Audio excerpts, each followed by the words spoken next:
Hello students, last video में हमने हमारा पर्यावरण के बारे में इंट्रोडक्शन देखा था।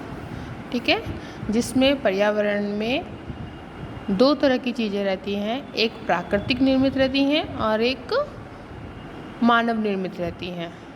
ठीक है, प्राकृतिक निर्मित में हमने देखा था वायुमंडल, स्थल मंडल, सजीव मंडल, जल मंडल, ये सब प्राकृतिक में आता है। मानव निर्मित में आया था इमारतें, उद्योग, सड़क, पार्क, स्मारक, पुल। ठीक है, तो ये जो हमने पढ़ा था वायुमंडल, स्थल मंडल, आज हम इसका एक्सप्लेनेशन करेंगे। प्राकृतिक निर्मित जो साधन थे हमारे आसपास, जो पर्यावरण में जो प्राकृतिक निर्मित घटक थे, उसको हम आज एक्सप्लेन करके पढ़ेंगे। ठीक है, जैसे स्थल मंडल, जल मंडल, वायुमंडल क्या है। ओके, तो स्थल मंडल हम उसे कहते हैं भूमि का वो भाग जहाँ पर पेड़ पौधे, पर्वत, पठार आदि जो, जब बोलते हैं ना स्थल मतलब जमीन, मतलब स्थल मंडल क्या हो गया जहाँ पे जीवन रहता है। जीवन कहाँ रहता है, ऐसे तो बोलेंगे आप जीवन जल में भी रहता है। ठीक है, लेकिन जो जीवन जल में रहता है उसे जल मंडल कहेंगे, और जो जीवन स्थल में रहता है, ठीक है, जैसे कि हम लोग वहाँ रहते हैं, या खनिज वगैरह यहाँ पे पाया जाता है, या जानवर यहाँ पे रहते हैं, मतलब एनिमल्स रहते हैं, पेड़ पौधे, पर्वत, पठार, मैदान, ये सब कहाँ रहते हैं, ज़मीन पे रहते हैं, यानी धरती पे। तो उसको हम बोलते हैं स्थल मंडल। क्या बोलते हैं उसे? स्थल मंडल। और स्थल मंडल में जो जीव जंतु, जो मतलब स्थल मंडल भी दो भागों में डिवाइडेड है।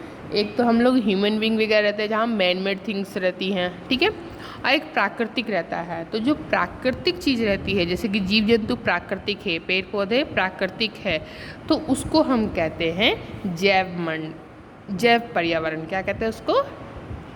जैव पर्यावरण। ठीक है, जो जैविक है, जैविक इट मीन्स जो नेचुरल है। एनिमल, इवन ह्यूमन बीइंग भी नेचुरल है, हम इंसान भी प्राकृतिक की देन है। जो जीव जंतु है, पेड़ पौधे हैं, ये सारे प्राकृतिक में आएगा, उसे हम कहेंगे जैव मंडल।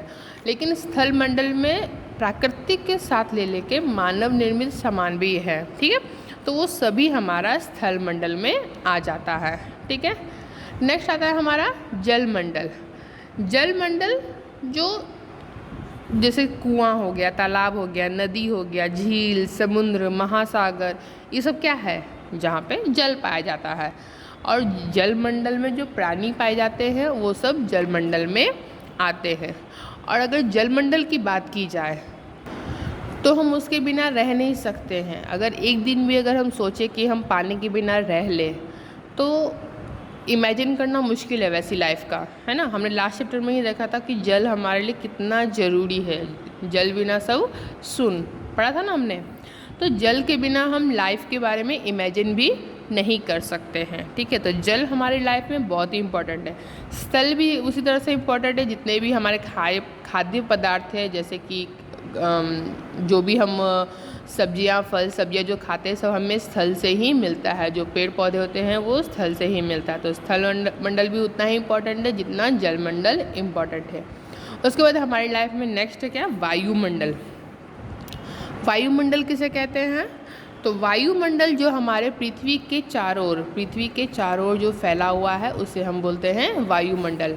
हमने थर्ड चैप्टर में देखा था वायुमंडल के बारे में, बहुत सारे पढ़ते थे उस पर, ठीक ना। तो बाह्य मंडल, जैव मंडल, ये सब हमने पढ़ा था ना उसमें। तो वायुमंडल हमारे पृथ्वी के लिए बहुत ही ज़्यादा ज़रूरी है। उसमें जो ऑक्सीजन वगैरह जो मिलता है वो हमारे लिए ज़रूरी है। प्लस जो बाकी वहाँ पे एक जो ओजोन परत है, जैसे बोलते हैं, जो सूरज की हानिकारक किरणों को आने से रोकती है, हमें बचाती है उस सूरज की हानिकारक किरणों से। और जो हमारे लिए ज़रूरी है, जैसे बोलते हैं विटामिन डी हमें सूरज से मिलता है, तो वो जो किरणें हैं, जो अच्छी किरणें हैं, उनको हमारे धरती तक आने देती है।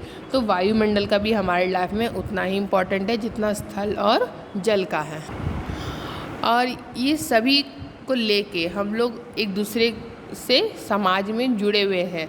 तो ये तो हो गया जो प्राकृतिक के द्वारा, स्थल मंडल, जल मंडल, वायुमंडल। एक है जो हमारे पुरखों द्वारा हमें एक पर्यावरण मिला है, उस जिसको हम बोलते हैं सांस्कृतिक पर्यावरण। क्या बोलते हैं? सांस्कृतिक पर्यावरण। सांस्कृतिक पर्यावरण मतलब क्या होता है? जिस तरह से हम लोग शादी ब्याह में जाते हैं, रीति रिवाज होते हैं, कुछ परंपराएं होते हैं, कोई उत्सव मनाते हैं हम लोग, जैसे दिवाली, होली, ईद, क्रिसमस, ये सारे जो हम उत्सव मनाते हैं, ये सारे जो छोटी छोटी खुशियाँ हम लोग मनाते हैं, या जो दुख बांटते हैं, बुजुर्गों का सम्मान करते हैं, एक दूसरे से मिलके अभिनंदन करना, ये सब जो होता है, या किसी के कोई दुख में है तो शोक प्रकट करना, कोई खुश है तो खुशियाँ प्रकट करना, जो पर्व त्यौहार हम लोग जो मनाते हैं, या मंगल गीत गाते हैं, या हमारे जो कपड़े पहनावे वगैरह जो होते हैं, वो सब हम लोग खुशी व्यक्त करते हैं अच्छे अच्छे कपड़े पहनकर, ये सब। और जैसे हम बोलते हैं ना कि छठ में ये बनेगा, पकवान बनेगा, क्रिसमस में केक खाएंगे, एक होता है ईद में हम लोग सेवइयाँ खाएंगे, एक पकवान का ओकेज़न होता है। ये सारे जो हमारे आता है वो सांस्कृतिक पर्यावरण में आता है। किस में आता है? सांस्कृतिक पर्यावरण, जो कि हमारे पूर्वजों से हमको ये मिला है, ये पर्यावरण, और इसका सम्मान करना, इसको कायम रखना, ये हमारा फ़र्ज़ बनता है। उसका आदर करना, ये हमारा फ़र्ज़ बनता है, ताकि हम आगे भी इस माहौल को बरकरार रखें। ठीक है। और आजकल तो हम एक दूसरे के रीति रिवाज से अच्छे से जुड़ जाते हैं। यातायात के साधन के कारण हम एक दूसरे के परंपराओं को, एक दूसरे के पहनावे को हम अच्छे से समझते हैं, अपनाते हैं और इन्जॉय करते हैं। ठीक है। तो हमारे लिए उतना ही ज़रूरी है जितना ज़रूरी स्थल मंडल, जल मंडल, वायुमंडल है, उसी तरीके से हमारा सांस्कृतिक पर्यावरण भी हमारे लिए ज़रूरी है। तो ये हुआ हमारा पर्यावरण जो हमारे आसपास फैला हुआ है। ठीक है। Now, thank you.